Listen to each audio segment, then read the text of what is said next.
Со ова законско решение предлагаме една измена со која што треба целосно да се ефектуира Комисијата за прекршоци во рамки на Комисијата за заштита од конкуренција и во целост да биде ефектуиран оној правен елемент за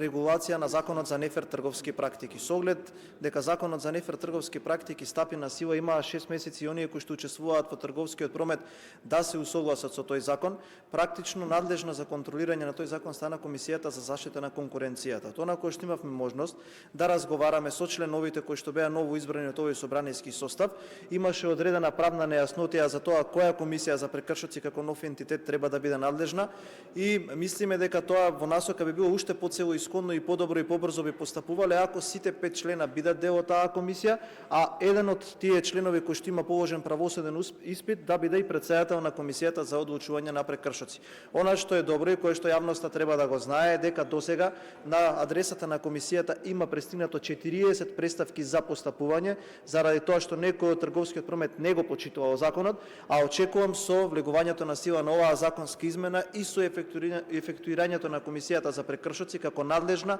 да постапува по представки, бројот на представки ќе биде зголемен и сите оние кои што не го почитуваат законот за нефер трговски практики ќе бидат санкционирани и ќе бидат казнети. Оваа измена на овој закон иде во насока да оваа комисија биде уште поефективна во постапувањето за прекршоците на законот за нефер трговски практики. Благодарам.